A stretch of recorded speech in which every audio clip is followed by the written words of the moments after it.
the normal. So, welcome to New Release Wednesday, week of September 27th. Are you sure?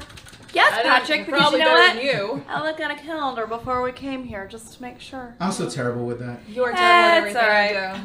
So we've had a lot going on the last week. Lots of cool things that we're going to be talking about. We're going to be talking to you about Baltimore Comic-Con, a little bit of that review. What else are we going to be talking about this week? Oh my gosh, Marvel Legacy. We'll be talking about that. Oh, I got some stuff to say about that. Batman and Harley Quinn. Oh, Batman and Harley Quinn. That would September. be fun. Yeah. And Amazing Comic Shop and Painted Visions. Yeah, Painted Visions is a nice event coming up, guys. We have a lot to talk about, so just keep watching, okay?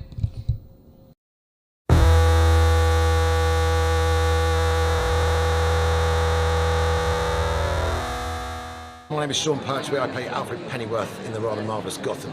I'm David Mazouz. I play Bruce Wayne in Gotham. And you are watching the New New Release Release Wednesday Wednesday show!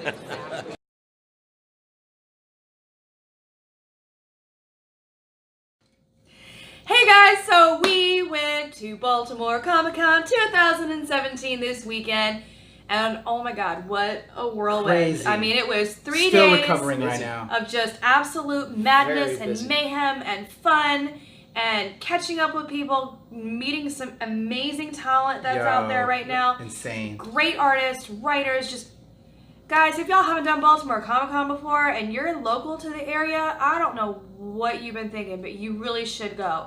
So let's really quickly talk about our favorite stuff that we have Favorite moments, experienced favorite from the stuff, con this weekend. experiences. Yeah. Right, Rob. Go ahead and kick it off. Oh So yeah. we didn't go up Friday. We went up Saturday and woke up to a text that my Garth Ennis had been spotted at the bar, and Garth comes down. Like He was a every- last minute addition. He was a last minute. Can you addition, believe that? As in 1 a.m. Saturday morning in the bar. In the bar. With the rep from Dynamite who always comes down, like Joseph Rybland, I think is his name.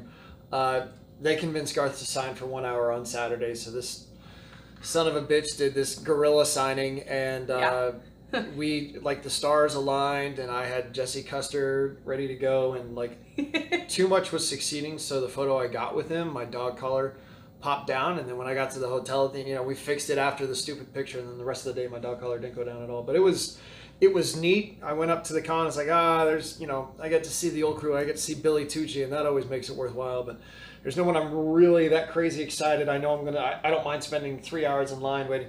And then that son of a bitch made it. So, I mean, that was yeah, buddy. that was neat. It was Good old Garth Ennis. a wonderful highlight to my Coming down to the old con. What about yourself? Oh man, so I was really looking forward to chilling this con. Normally, I go and I bring like 3 or 101 4 cosplays, costumes. Okay. yeah. For a 3-day con, I might bring 6 costumes. That's it, easy peasy. But I didn't do any costuming this weekend, and it was actually really nice. I got to spend time with people that I cared about. Got to walk around without getting stopped every 2 seconds, and really get to enjoy the con and seeing things. But I kind of have a toss-up between my favorite moments, and I think the first favorite moment was running into, while you were in Jesse, running into another duo of what we thought were just cosplayers as Jesse Custer and Cassidy, which turned out to be Was a that when writing we were all duo. together? Yeah, Sam it and was Sam and Adam from Broken Arrow Comics in the Willows. Yep. So that was really cool to meet them. They were amazing people. Really enjoyed talking with them, interviewing them, watching Seeing his that. face light up Oh, was it precious. was just It was precious. it was this moment. It was a bromance. Like It was- it was a bromance. Liz, They looked straight at up each other, bromance. and crush. it was just this beautiful. We looked at each other like, I'm did sorry, you I see missed that? it. Yeah. I engraved 2 "fuck communism" Zippos, and I was gonna give one to a friend and keep the other. And I looked at the other. I looked at Sam, who was Jesse.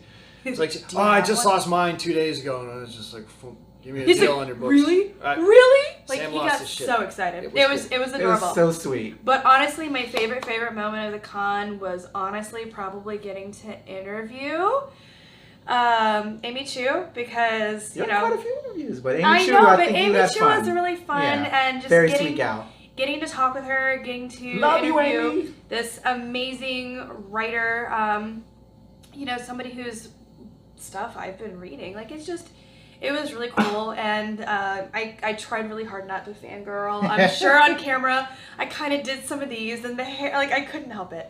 But hopefully when you watch, I'm not like too derpy. Wait a minute, me not too derpy, not even. Nah, no. But it was Why we love you.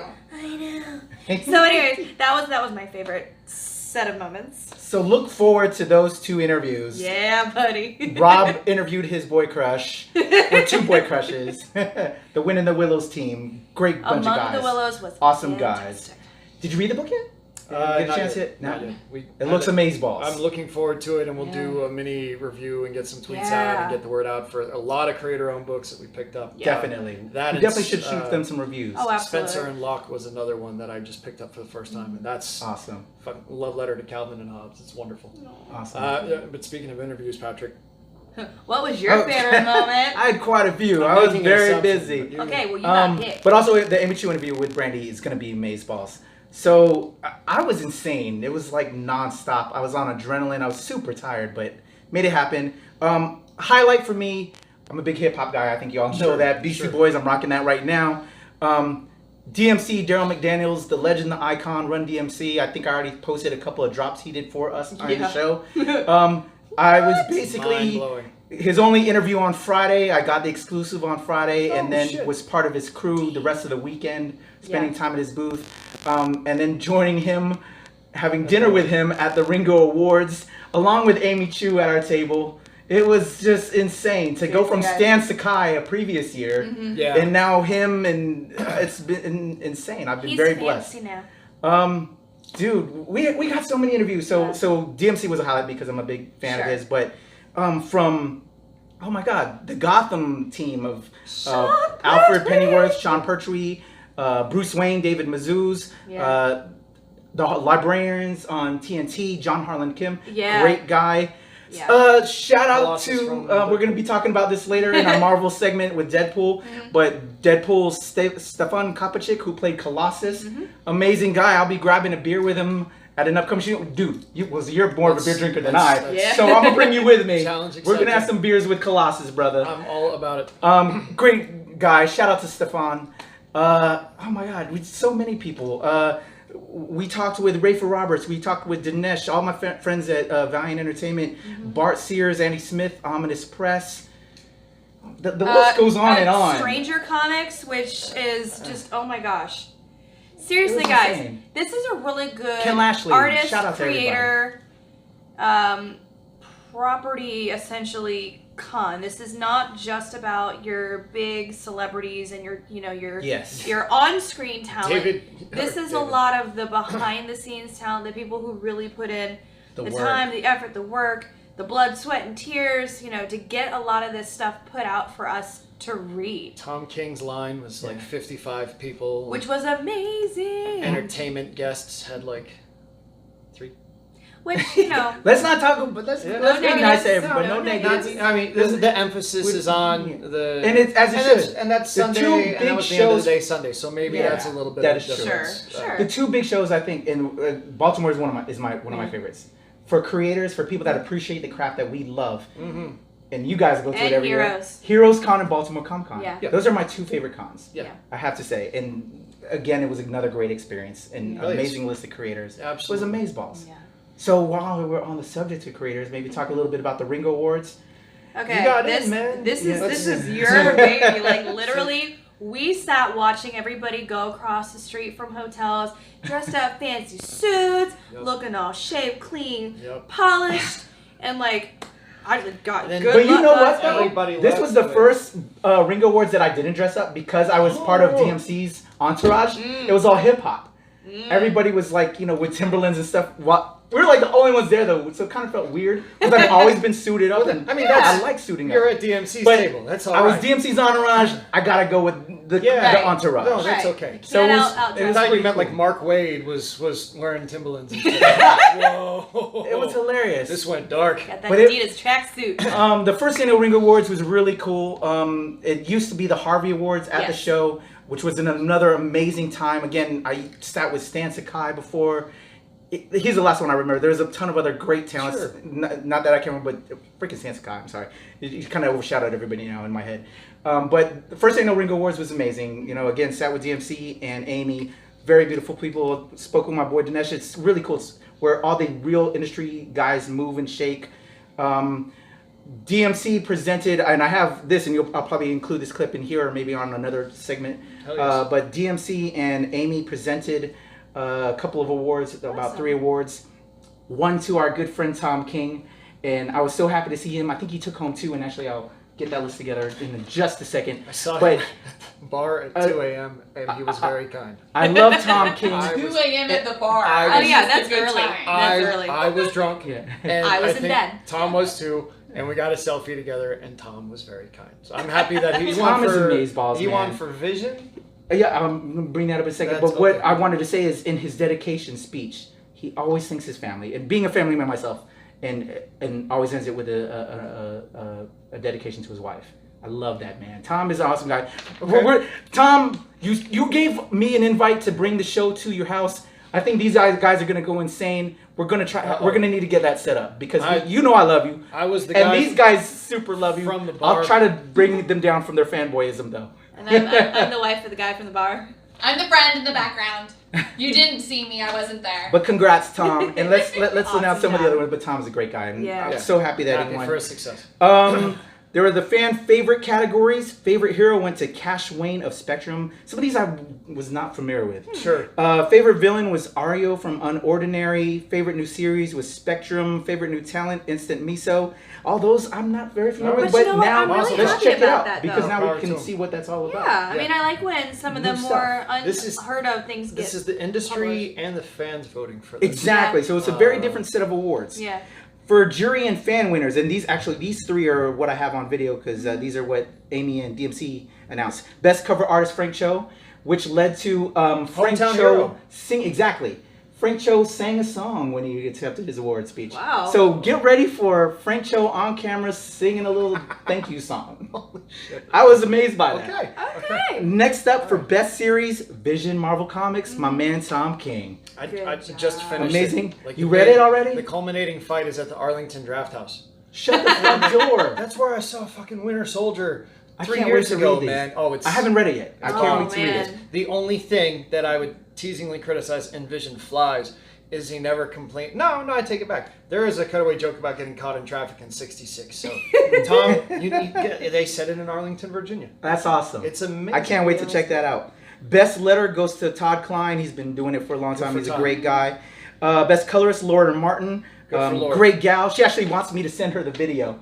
We're friends on Facebook. She's like, no, she wants to show it to her parents. Good. Aw, Oh, that's so that's sweet. nice. Good for you. Much love to you, Hell Laura. yes, ma'am. Absolutely. Best humor comic, I Hate Fairyland, Image Comics. I know Liz loves I Hate Fairyland. I do. Good for Scotty. Best original graphic novel goes to March, book 3 from Top Shelf. I love the March series from Yes. Andrew Aiden and Congressman John Lewis.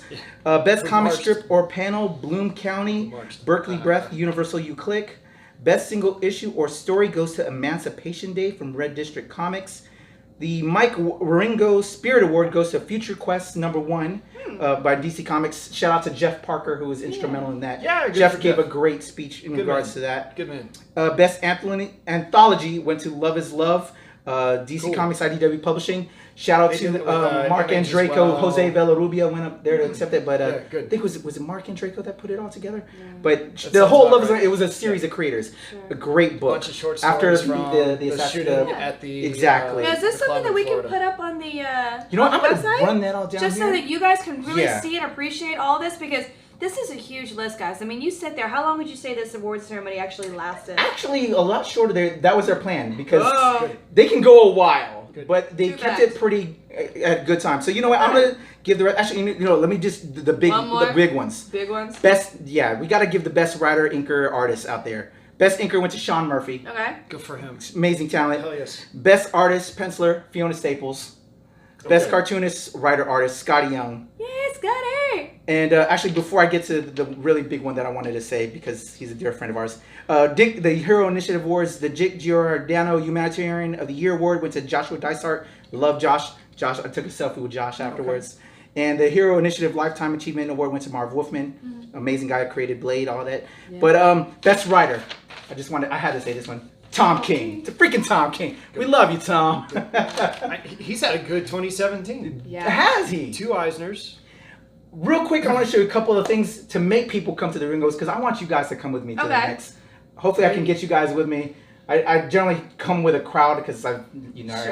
guys know, but your family too, so I gotta get you in there. So I'm gonna make that happen. But if you don't, and you're buying a ticket, when you see what you get, you make what you spent to attend the awards. I think it's 60, 80, I'm not sure. But what you get in return for attending. One thing I'm missing, I got this Superman coffee cup. Would you like me to help you hold this massive swag bag? You get a Superman coffee cup, which I don't have. Check out this Ringo beautiful emblazoned bag. That's cool. Lovely. I can hand it over to you guys. It's like QVC. Oh, You guys just- are great. Great Show job. the You get audience. book.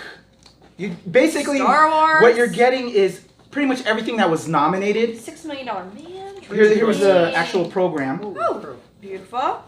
If you didn't get March, here's all 3 volumes of Holy March. shit. Whoa, dude. The Nikes. hardcover. That's worth the Hard price. Where's cover. Fairyland? Exactly. Where's Fairyland?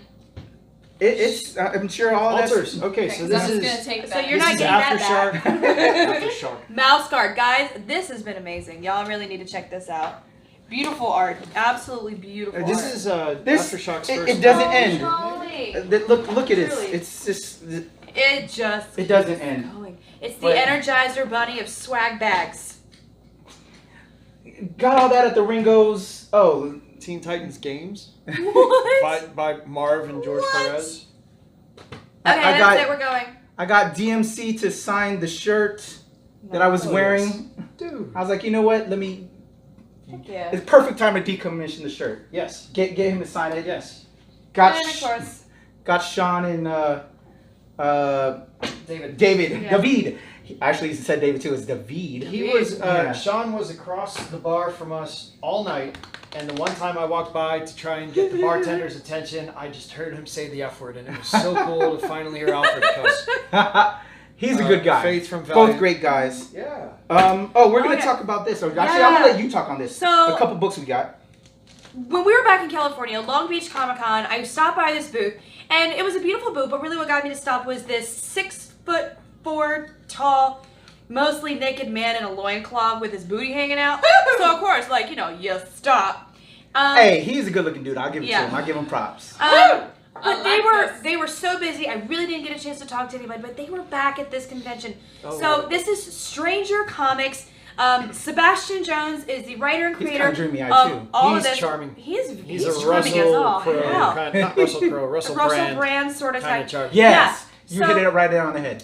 He has a bunch of stuff that he's been putting out right now. But Dusu is the guy that he had costuming there that kind of caught my attention. Niobe is his other one, and then Untamed is the next one, which is in a hardcover, like nice, thick, giant, beautiful artwork. He's also got a Viking story, or it's just seriously, this guy's got everything. He is all about world building and creativity and diversity, both cultural, background. Like it's just, he's creating this world that is inclusive for everyone, which is amazing. And when you hear him talk, because we got an interview with him, which is really awesome. I didn't even have to do much talking. When you hear him talk and you hear the passion in his voice, Yes. and just how he speaks about this, you can tell that this is not just his baby, but like this is his passion. This is his life. This is what he enjoys doing. And I think those kind of writers are really the best to read because you can feel that in their work when you're flipping pages. The artwork is gorgeous. It's colorful. It's bright. The story is, again, diverse realm, vast series, lots of different kinds of characters in here. Just super excited about this. So Stranger Comics, thank you, Seb. Stay tuned for that awesome interview that I just sat there Brandy was kind of like, oh, I was too. Okay. Real Super quick, cool. a couple more last minute things I just want to throw because we just had so much love. Bart Sears and Andy Smith, we have an interview coming up with them. They gave me a copy of Omnis Press, their world premiere. They're back again doing a thing. Yay. And guess what? I got copies for everybody on the crew. Aw, So you guys are going to get some of these later. I'll thanks. throw that to you guys. Looks like Tom Rainey. Beautiful. I also interviewed David Boer. He gave me copies of Powerless. These are all 4 issues. It's Nice. basically if everybody was super powered and there are people that are powerless and they're just kind of focuses on them. Wow. Really good, interesting story that Awesome. has a lot of LGBTQ elements to as well. Fantastic. I Speaking love of, it. geeks out, You know what I'm guys. saying? Gotta throw them a Good little stuff shot there. out there. And to curtail at the end of it, because this was kind of like, a lot of people were blown away when I brought this out there. And you might kind of be blown away as fans as well. So, I became friends with Colossus. we're going to be having drinks with the man later. But I had to bring a couple things out the collection to have him sign. So the first thing was 122, Nice. the Trial of Colossus. Damn. Had him sign that. Yeah. So had him do that. Nice. I feel like you should But- put that immediately back into like. The big one that kind of Even in the away, plastic. that nobody has seen It's signed still in Oh, yet. good. Woof. It's double plastic. I just caught it. Wow. Wow. The very first appearance, Giant Size X-Men #1. One of the Holy hardest things you can shit. get. Yeah. The first appearance of Colossus, Nightcrawler, Storm, Look at that, guys. Giant Which size which basically X-Men changed it #1. around from the original one, That's signed by amazing. Stefan. First one he's ever signed. Wow. Wow, dude. How did Yeah. he feel about that? He was like, "Are you sure? This is in really good condition." I'm like, "Bruh, why Yeah. not? It's the perfect moment." That's beautiful. That's And awesome. we actually have him signing it on video. See why? Good. Oh, you know what? I can't do this segment Yeah. without Commodore Shinra, my boy CY. You've been friends with him a long Yeah, time. long He's time. such Great a great guy. He does a lot of stuff with MagsFest. Shout out to MagsFest. But my boy CY came through, and thank you so much for all your assistance. But yeah, CY got this documented. This being signed. So it's Yeah. really Oh, cool. thank Christ. Yeah. Okay. All right. Boom. There it is. All right, guys. So we could probably go on talking about this for another half an hour, but let's get like the last important stuff in, because Yeah, we got more segments to go. Holy moly. So we're going to throw it to real quick. A good friend of mine, DJ Tony, has a Kickstarter campaign that finishes up on Monday. And Liz can tell you, as Kickstarter creators, we really need your support to help produce the things we love. He has a futuristic hip-hop web series / web comic that he's trying to put out. So look for The Indies. That's THEINDIES, The Indies. Kickstarter campaign right now. It's going till Monday. Please help make his dream reality. Check out his campaign video right now.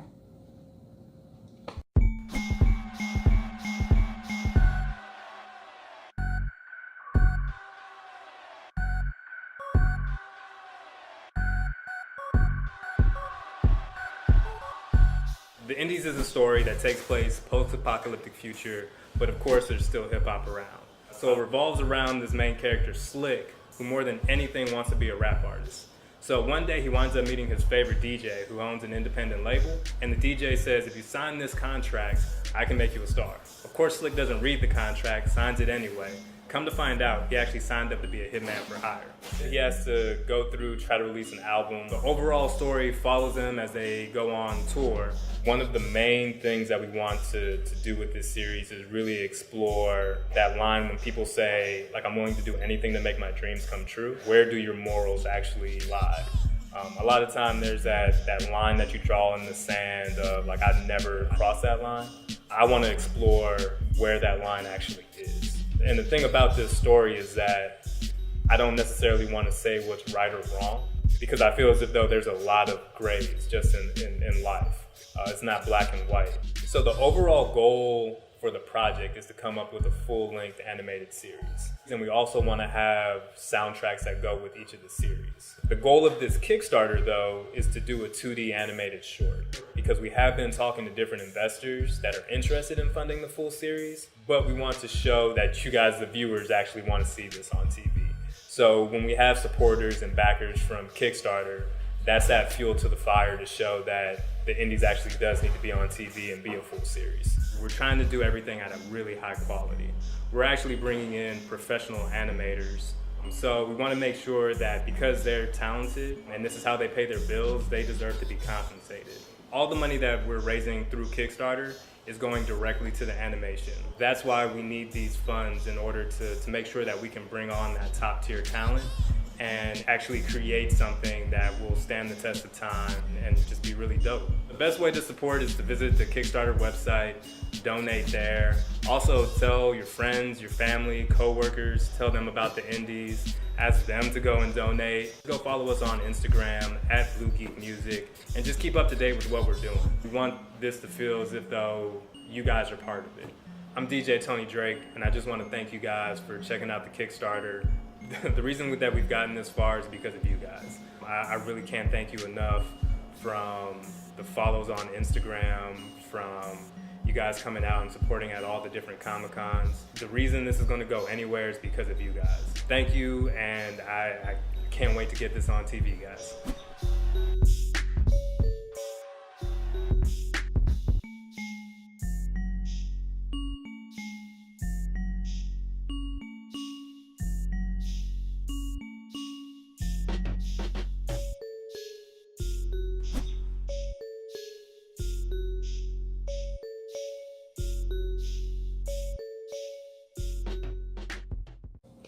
Hey guys, so I'm bringing you my top 3 picks of the week, and I would be remiss if I didn't start off with the amazing work that is done by Amy Chu. I'm talking about Red Sonja number 9. So at this point in the game, she is driving cross country, figuring out just how big the Wild Wild West really is.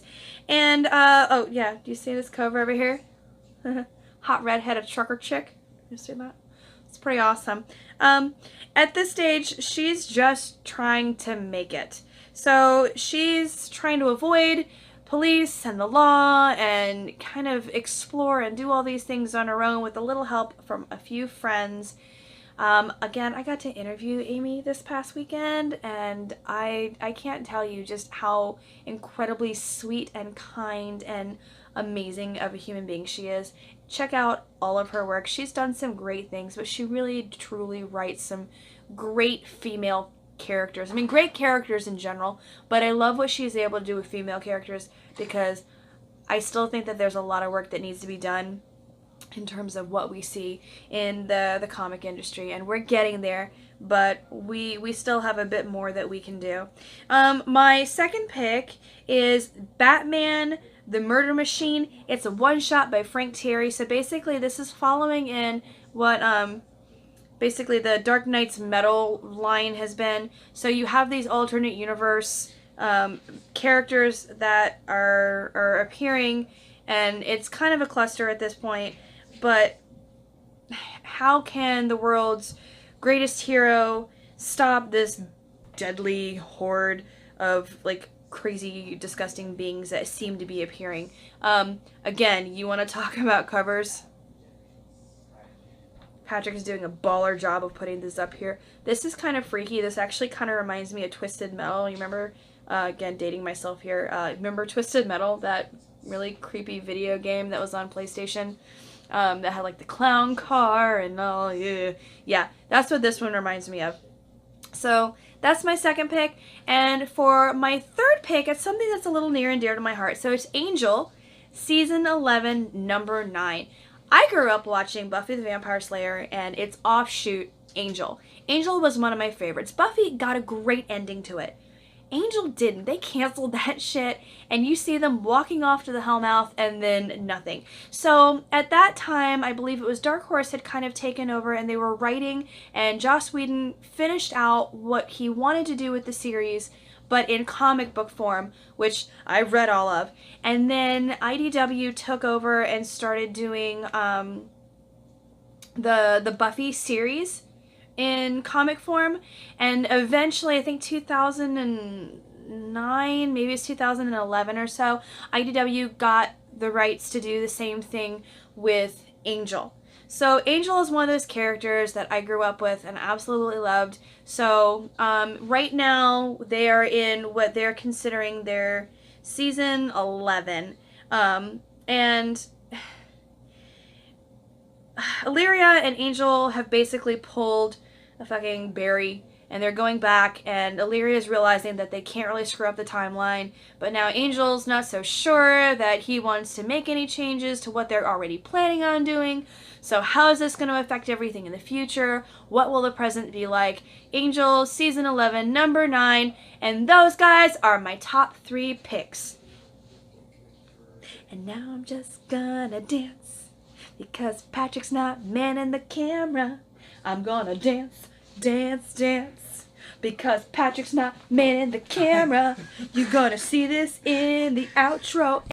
So the inaugural volume of Rob's Irritable Bowel Syndrome was talking about the Batman 23 spoilers that they decided to throw out there, and how companies have been doing that. And the last couple, well, there was the death of that one character on The Walking Dead. They were like, spoiler dies, and at least this Monday they came out, spoiler is back from the dead from Marvel. But oh, Marvel. I mean, like, what, 2 fucking weeks ago when Secret Empire finished, like, that's supposed to come out on Wednesday. What are we reading Monday? Hey, Steve Rogers is back, so go buy the book, the book, right? So everybody that's been following it, like, who fucking cares? We try and get emotionally invested in these fucking stories, and they go and spoil it. Same thing with Marvel fucking Legacy. Here's a spoiler warning.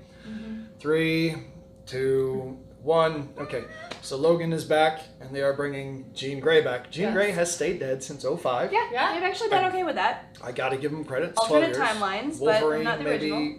Wolverine was out of books for 2 months while they pushed 5 Wolverine characters in one book for a couple months, and then they brought in Old Man Logan, and then Laura Right. honored him by wearing the costume, which is cool. And now he's back, and he's going to have an Infinity Stone. And instead of surprising us with picking up the book tomorrow, let's just fucking tell everybody about it. I hate 2 that days in because advance. I'm like one of those. If you spoil a video game, a movie, a comic, I end up not watching it, or I end up taking so long to get to it. So it So happened with like, The I Sixth already Sense. know. To be, Never watched it. To be the cynical asshole, this is Marvel's, I don't know, 9th or 10th attempt to renumber everything. Yes. And they do that, you know, Again. when we get to Wolverine issue 17, but hey, issue 19th is his 300th issue, and we can sell more books if part 7 of a 45-part story has 300 printed on it. And 2 months later, they're going to go back to pushing it out as another brand new number 1. So Marvel's kind of, I mean, I get it. They're trying to renumber everything just for the last time. I call bullshit. I call 18 months. Whatever, a year and a half from some now other is. kind of empire we're gonna- explosion. There's gonna it took to when new creative teams took over, they renumbered all these characters. Wolverine has had 8 volume number 1s himself alone. So And then it gets like frustrating when like new fans get in. They're like, "Which one should I do?" Like Wolverine number 1. They go, "So there's 32 Wolverine number 1s." You're Precisely. like, "So the one with this cover Yep. because it's prettier." Yeah, and then you're looking at, okay, so are they doing this because they're really trying to get old readers back in? Because, you know, every time they do these massive upheavals, they lose readers in an attempt to get new readers. But honestly, I really don't think they're going to get old readers back into it just because they're bringing these characters back. I mean, there's a part of me that feels like it's almost poor writing when you have to bring somebody back from the dead just to get readers back, or if you have to kill off a character just to get readers involved. That's poor writing to me. Take the characters you have, invest in them, create with them, make them, you know, actually mean something, because when they're dead alive, it loses the value. You don't get that. It becomes a shock value thing, and it which doesn't they're work going for to me. advertise and spoil and call the arc the death of so and so. Well, and it's like that with just like they redo the Hulk, they redo Thor, and they always come up with these new characters, and it's the writing's the issue in my opinion. Is they're like, we know Thor sells, so let's rehash a new Thor story, and then hopefully people will like it. And the older people are like, we don't want a new Thor. We want a new character. And I just think that the writing, if they were stronger writers, they would have, like, I don't know, laser vision, spider, something else that's not Spider-Man. I don't know, something else. Some of them have been rock solid. It's just, have your cake and eat it too. Let's put Miles Morales, Spider-Gwen, and Peter Parker all together somewhere. And you're the biggest, you know, fan of Jane Foster as Thor in the room. Yeah. I'm very close second, but all the same, you know, Jason Aaron is the only person that when they revamped the line, the entirety of Marvel in 2012, is the only person that stayed on since then. You okay, baby? I like her too. Awesome. I like her too. So this is coming out. Jason Aaron did an amazing is job, though. writing Marvel Legacy. He has 11 artists on this. You've got Steve McNiven, you've got Daniel Acuna, you've got Jim Chang, you've got another 8 people whose names... Oh, and Esad Ribic. It's not Esad, it's Esad. Esad. I love him. I love his work. Esad is like 7'9" and colossal. And per John McCrae, apparently very frightening when he reaches a hand down your chest from behind. Very soft-spoken gentleman. I remember when Hero was actually standing by and watching him work. Colossal. Fantastic. He's like, really? You like my work? I'm like, yes. Like, it's gorgeous. These watercolors. Your Namor. I did. I bought your Namor. I loved So it. the other thing that's coming out with this too is, I guess, the swap to... Oh, yeah. Secret Speaking of Empire and changing Deadpool. characters. Yeah. So Deadpool, for the longest time now, has been more of a positive influence. He's had his card with the Avengers. Honorary Avenger. Yeah, Honorary Avenger. He's been Funding more the of the Avengers. happy-go-lucky, Jerry funny Dugan's thing, which, written you know, fun stuff, basically but- translated into what we saw in the movie, in the cinematic universe. A happy, funny kind of Unicorn guy. masturbating. Yeah, I mean, you know, not exactly G-rated, but, you know, fucking hysterical. And now it seems like what they're doing is what they always tend to do, like, oh, let's flip the script here and just have them do a 180 and see how people like that. So now Deadpool pulled a Loki. pulled a Loki, and he's going back to being the bad guy. Yeah. The despicable The Deadpool? despicable Deadpool. Which is like, so he kills, spoilers. So he kills Phil Coulson. Has that come out? Which is like, I don't know. Reading. Like, I just Is that dropping Wednesday as well? It dropped now.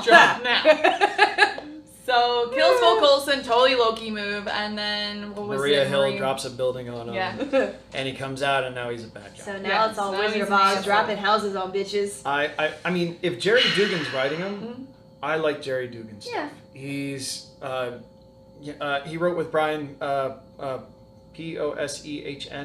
Hossein. Thank you. Comedian. And you Irish can find that Yes. stuff at Painted Visions, and you should read it because I mean, ever So since good. Fabian Nesca took over the Caylo and Deadpool in 03, like guys have tried to give Deadpool this burdening sense of accountability, and he's not a happy guy. He cracks a lot of funny one-liners like Peter Parker, but he's strained. Yeah. And Jerry and Brian, Volume 3, man, just they take him to North Korea with Captain America and Wolverine, and it's like it is a heartbreaking Deadpool story, and that's, those are words that don't belong together.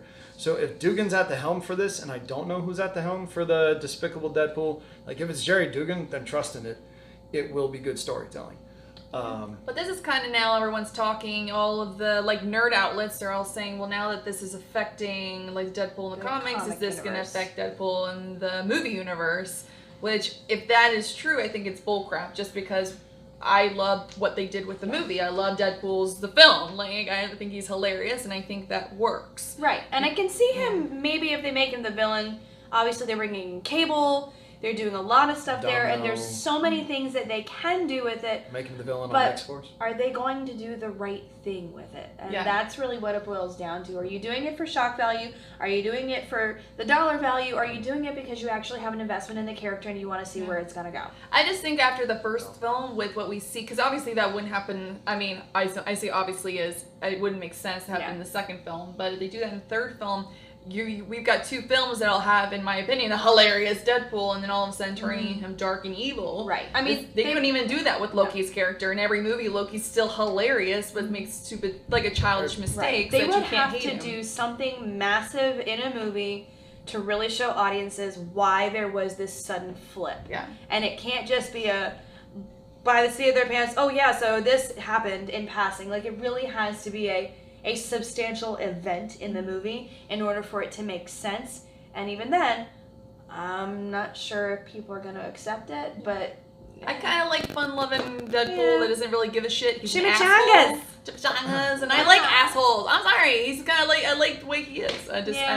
I am interested to see him as a villain. I kind of think that, the pure villain evil that this Despicable Deadpool looks like it's going to be. All the Deadpool Destroys the Marvel Universe stuff by Colin Bunn, or Deadpool Destroys Literature, or Deadpool Destroys Deadpools. Like, it's a very dark, humorless take on the character that's just like the situational is funny, but he's not cracking wise jokes. But then how is he? So I do recommend those if you're looking for a darker Deadpool, but So something to look for. I'm sure Marvel will tell us all about the stories 2 days before the fucking book Marvel, drop, please anyway. stop doing that. We just love want- you. Look at me. Twice- I'm a Marvel twice- fangirl. Please twice in a stop month. spoiling things. Can we just keep it blood, guts, and fart jokes? Like, that would be okay with me for him. I just give me a day. It's like watching Walking Dead on Monday, and we already know everything because people suck, and they can't wait more than 24 hours. Come on. I'd really like to know 24 hours. how the cap reveal helped out the sales of Secret Empire 10. Yeah. And I'm curious how this is going to bump the sales for a starting point for something like this. Because I think what they're doing is spoiling it so people go to it, but I'm opposite. You spoil it, and I'm not going to go read it. So you got Rick Remender, who does Uncanny Avengers, and issue 1, 350,000 copies sold. And this is right after Avengers vs. X-Men, and it's Havoc leading a team with Captain America, John Cassidy art. Phenomenal. Nothing spoiled about the book, just that it was coming out. So I'm curious if Marvel Legacy can ship anywhere around that volume. If by spoiling something, Jason Aaron's phenomenal. He does not need his handheld to sell books. Nope. But Love you, Jason Aaron. I'm very curious Be my friend. to see what number 1 is going to look like with 11 fucking covers. What their goddamn numbers are like. It would be interesting how we can pull that kind of information. But let us know what you guys think in the comments section. And we have links on our Facebook page for this information. So read stuff. Check it out. Marvel. I'm still a Marvel fangirl regardless. Yeah. Sorry. This is Patrick, and these are my picks for September 27th, 2017. I didn't need Brandy that time, although she's right here on the side. It's all Marvel Legacy, y'all. We talked about it as part of our topics. So I'm just going to give my quick 3 picks quick and let you know about the other picks that would have been my picks, but because it's really such an event, and having been a Marvel fanboy, a member of the Foom squad for a long time, a Marvel zombie, you know, I really want to see it do well, but, you know, who knows though, because again, it's another one of those event-driven things that they're trying to do. So, first up, Generations Captain America's #1. You see it right here, the cover. Beautiful cover. Being written by Nick Spencer with art by Paul Rudd. Sam Wilson, who you know is the current Captain America. But from what I do know, Secret Empire, we have a Hydra Cap. I'm curious how this is going to happen now with this moving on to Marvel Legacy. You have this bad Hydra Cap. Now there's a good Cap. And Sam Wilson Cap is going to be meeting up with Cap and Bucky? Isn't Bucky Winter Soldier? Yep. I'm all confused, people. What is going on right now?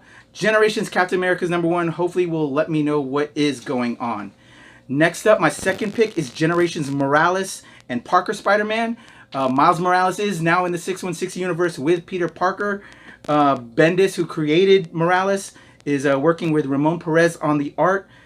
Again, confusion, you know, that is really where it's at with what Marvel's doing. So that's why it's so crazy and why we're all about what the hell is going on right now. And that leads to my #1 pick. You've already heard us talk about him. We love him. Jason Aaron, working with Assad. How do you pronounce it? Esad Ribic. Esad Ribic. Yes. And Joe Quesada as well, the main man over at Marvel right now. It's going to tell us where everything is starting from this point on and where they're moving with the new legacy numbering and everything. So Marvel Legacy #1 was my top pick. But the books I would have picked any other week and which are dropping this week that you should check out. I think one of you guys already did it on the show. DuckTales #1, only because I have a daughter and I used to love the cartoon. Check out DuckTales from IDW. I would have picked that. Lion Forge, I'm loving the work they're doing. Their Avengers-style team is Catalyst Prime Incidentals. Issue #2 drops from Joe Casey and Larry Stroman. Shout out to Larry. Good guy. Loved him from his Tribe days. War Mother #2 from Fred Van Lente, Diego Bernard, and David Mack. Shout out to David. You love David. From Valiant Entertainment. Great book there. War Mother #1 was one of my previous picks. And a really, Oni Press kind of surprises me every now and then. I actually showed this to Rob. This sounds so dope. Sounds amazing. Kill Them All graphic novel by Kyle Starks. Oni Press. It's a new Gonzo graphic novel, which is a love letter to 90s action movies. I think, Rob, man, dude, so many great 90s action movies. I mean, and it sounds brilliant. It's a betrayed murderess who wants revenge, a hard-drinking former cop who wants his job back, and they're going through 15 flights of criminals, assassins, drug lords, murderers, and even accountants to only kill them all. I'm sold. All right, guys. Sounds amazing. Great bunch of picks. Marvel Legacy's taking over this week, but if you've given up on Marvel because of this event stuff, check out all those great stuff, titles, especially Kill Them All graphic novel. Those are my picks, y'all. Alright guys, we always talk about Batman and Superman and all this kind of stuff, but what do we think about Harley? I love Harley. Harley was one of the first characters that really joined into the comic universe after originally starting off as an animated character who really shouldn't have had more than a single episode or two, but she gained such popularity and such a following that they started to put her into more of the episodes, and they really developed her and gave her this background. Yeah. And Harley has kind of run the gamut of being a sidekick, a ditzy girl, just fawning over a guy who's really not good for her. Kind of a psycho. Yes, a little bit. To, being this kick-ass, doesn't take shit from anybody, kind of strong character. And she's really developed into her own, and I happen to appreciate that. And I do too, because when you, I got introduced, so all of us in the Batman animated series, and Harley was introduced, and you kind of sit there like, oh my god, she's so funny, she's got a mallet and hyenas, but as a child, you're watching the show, you're not really thinking abusive relationship, you're just thinking the Joker's evil, and he's being funny with Harley, oh, he just pushed her and punched her, it doesn't, children don't see that, you just kind of see, slapstick. Then as you get older and reading the comics, and you kind of get this Harley very sadistic, abusive relationship. It's a lot deeper. It gets a little more like, holy crap, what is Harley thinking? And I love how like the culture of the comics turned, where women became much more strong. I mean, we've had many strong female characters, but the villain, the villain Harley, who's just been kind of like, I don't know, just Joker's bitch in a way, of all of a sudden going, no, I'm gonna kick your ass, and I'm gonna go sleep with Poison Ivy, and I'm done with you. It's like, and she's I love essentially it. become her own pseudo hero, especially in the most recent comic runs. Yeah. She's really a good person, which I think initially is what she was in the first place. But right now we are celebrating Harley. So this past weekend it was Batman Day, but Baltimore Comic-Con happened, and so things kind of need to get shifted. Priorities. We wanted to be able to give Batman his own day, but we're not just doing Batman. We're doing Batman and Harley Day. So September 30th, Saturday. Come out to, there's a handful of different things going on. You can come up to the amazing comic shop in Fairfax, Virginia from 10 until 2, or you can go to Painted Visions from 3 until... One to 3. Sometime. 1 to 3? Wait. Sorry, amazing is We're from gonna have 10:30. Pat kind of give that Pat, come information in here, because All right. she's we were good told- with calendar dates, Oh, but not not good with time, times. That's why I'm always late for things. Okay, so yeah, everywhere this past weekend in every other city, it was Batman Day, but Harley Quinn's taking over this year, so Yes. it's Harley Quinn Day. But you were at because Baltimore we have Comic-Con. Baltimore Comic-Con happened, and we have relationships at DC, Painted an amazing comic shop. We shifted it to this Saturday. Yes. And so there's events going on all day. However, myself, the New Release Wednesday show, our crew, and along with the amazing staff over at both stores, we're going to be having some events. We're going to be holding a trivia contest, as well as having a great set of cosplayers. Shout out to my Coslove family. Coslove cosplayers coming dressed up as their favorite Batman characters, and so you can take your pictures with these great group of folks between 10:30 and 12:30 at the amazing comic shop in Fairfax, 2 next hours. to George Mason University. Bam. And then we're gonna then head over to host the event at Painted Visions between 1 and 3 p.m. Okay. So bring your trivia, Really cool. get ready, bring your cameras. We're gonna have some cosplayers, and we're gonna have a lot of fun. Yeah, Yes. guys. So this should be really good. So really quickly, what's your favorite Harley moment? My favorite in the world had to be A Girls' Night Out. I believe that was the title of the episode in the animated series, where Poison Ivy and Harley Quinn got in a car, and they basically went and painted the town like red, and they stole things, and it was hilarious. They blew up these guys are whistling at him, and they blow up a car with the guys in it. I'm sitting there as a girl like, yeah. And it was very little, but I still think it was one of my favorite moments, and I recorded it on VHS, kind of aging myself, and watched it a million times, and became literally my favorite episode. I have a lot of favorite Harley moments just because she's a character that I really have identified with. It was probably one of the first comic book characters that I ever dressed up as when I was, oh, good Lord, I was probably 21 at the time and was hand dyeing things myself, trying to figure out how to make this stuff. But I think one of my favorite moments for her has honestly been in the Amanda and Jimmy run, where she finally decides where she's not taking shit from the Joker anymore, and you see them in a knockdown, drag-out brawl where all of her pent-up frustration and years of abuse and anger and torment and just constantly being kicked and spit on and taken for granted and treated like shit, she finally has had enough, and she lets loose on Joker's ass and just demolishes. Like, they go at each other like teeth at the throat.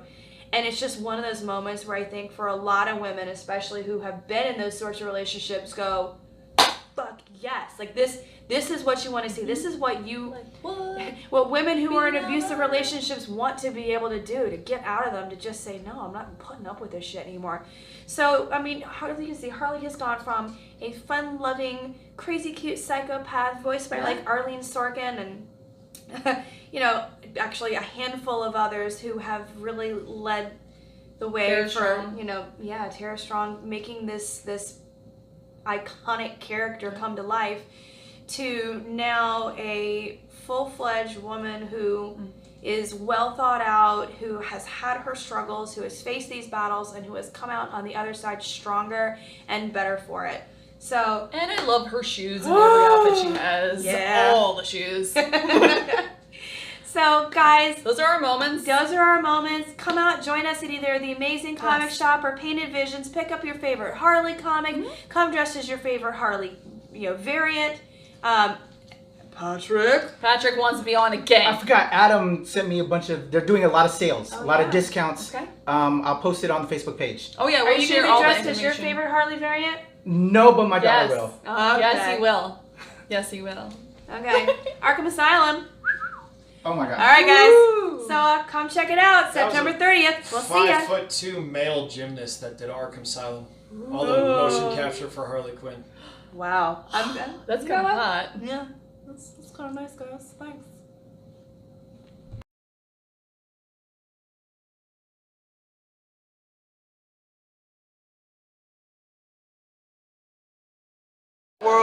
It's Patrick Michael Strange, Team Coslove. I got my man Daryl McDaniels, DMC. He wants to just say a few thanks to the cosplayers that go show their love, show their heart at the schools and hospitals, giving back to the community. What's up, y'all? DMC and the place to be, and the only place to be is with Team Coslove. Keep doing what you're doing. It's a great thing, not a good thing. It's a great thing. You're touching lives, and you're changing lives, and you're making the world a better place. Cool.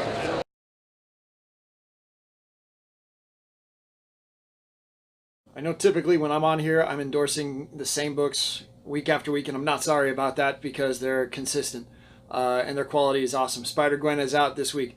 Go pick it up. Spider-Gwen 24, friggin' Mighty Thor 23. That's out.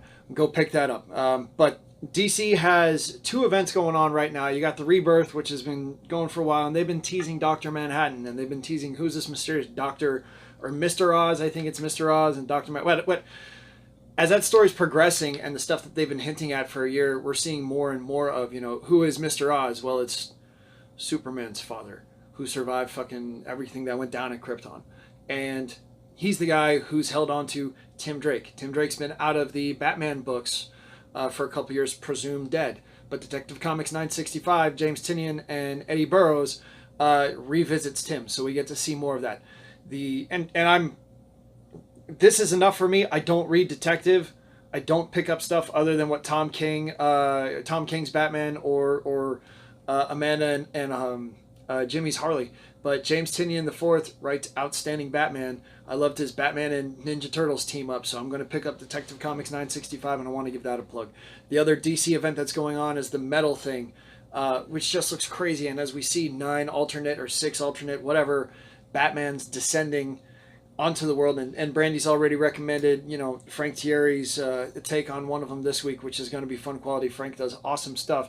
Suicide Squad 26 by Rob Williams and Stefan Sejic. Something, I can't pronounce it either. Stevie.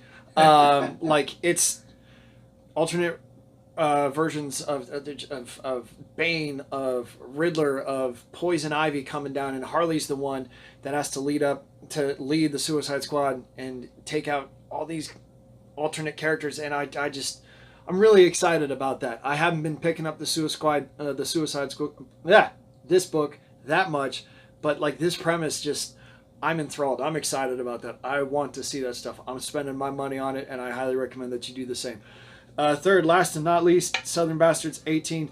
There is a typo on the cover. Jason Aaron typically writes and Latour draws every handful of issues in order to give Latour a little bit of a break, a little bit of time to catch up. He plots one, and his loose ends partner in crime, Chris Brunner, does the art. So that's what's going on with Southern Bastards 18. Latour is writing it. Aaron's name is on the cover. Shame on him. But in this one, it's Gut Check Part 4. Roberta Tubb, ever since we saw her at the end of issue 4, been trying to figure out what happened to her father, Earl, a man who carries a big stick. And how far, now that she's back into the depths of Croc County, is she willing to go to figure out what the hell went down with her father? Just like the last time one of these is on, I'm going into Painted Visions tomorrow, which is going to be Wednesday the 27th, and I am spending $10 to buy the floppy for Volume 1 of Southern Bastards that's going to be kept behind the counter. The first person into Painted Visions at Woodbridge, Virginia that says, hey, new release Wednesday said there's a free copy of Volume 1 of the trade. Go pick that up. If you wait till Saturday, hey, they got the Harley Quinn Day going on. What a great time to buy Southern Bastards. But one's going to be waiting there. Someone already came and picked up the last one. Go get it. Those are my 3. All right, guys, that's our episode. Woo-hoo! We talked a lot about some cool things. I think from so. Harley Quinn, Batman, to Marvel Legacy, which kind of was a little sore spot for most of us. And I think we're giving you what we got, guys. I mean, we've given you what we've got, but you know how this rolls. Patrick kind of likes to interrupt us all the time, and it gets a little bit of last minute, little annoying. Our homework, our last minute announcements. Yeah. Just some more information, because we try to be timely with the events going on for the week. Out on DVD this week, Blu-ray, digital copy, Transformers: The Last Night. You missed it in theaters? Now you can watch it at home. Now I can miss it again. I think we're going to be missing it again. I need it to be on TBS so I get commercial breaks. So if you don't want to watch Transformers, Wonder Woman did come out last week as well. Woo! It did. So pick up that. Don't pick up Transformers, pick up Wonder Woman. In theaters this week, American Made. I think that's the new Tom Cruise movie. The remake of The Flatliners. And American Made was actually based on a true story, I believe. Now, is it a remake or is it The Flatliners? The Flatliners. Is it a remake? I'm not sure, but I recall. I remember the original. Exactly. Yeah, so I don't know if it's a remake or what. I love the original, so Yeah. I actually got kind of a little hyped with it, but I don't know if it looks like it's something that might be a little different. Kiefer Sutherland was in the original Flatliners, right? I believe so. So it was before he started doing that husky voice that he does in 24. Which is fine. Yeah. This is hot regardless. So Flatliners is in theaters till death do us part. I don't know too much on that. But another cool movie that I think is awesome, Battle of the Sexes. Emma Stone as Billie Jean King. Yeah, cool. If you remember the classic golf, it was not golf, Tennis. the tennis tournament. Yes. And who was Steve Carell. Steve Carell. Thank you. So that's in theaters. Check that out. And apparently did really well at one of the past film festivals. Fantastic. And this weekend, again, we talked about it. Harley Quinn takes over Batman Day at Painted Visions and Amazing Comic Shops. The way it See should us be. there on Saturday. We'll be having a lot of fun. And if you're not available to do that and you live in Maryland, Annapolis Comic Con, they all wanted us to show up there, but we have this event Sorry, here. guys. So if you're in Maryland, go check out Annapolis Comic Con. Go do or the thing. if you really want to see us, which we want you to come see us, Just me. come to the Amazing Comic Shop and Painted Visions and see us. We're going to have a great time. I'm out here, y'all. I'm going to let them turn it out. All right, guys. So Finally. yeah. The tension is gone into the room. You All right, All right, guys, that's our show. We will see you next week. We continue to follow us, like our page, etc. Give us comments. We love you guys. All right, deuces. Tell her she sucks. I hate you. Love you. Hate you. Thank you.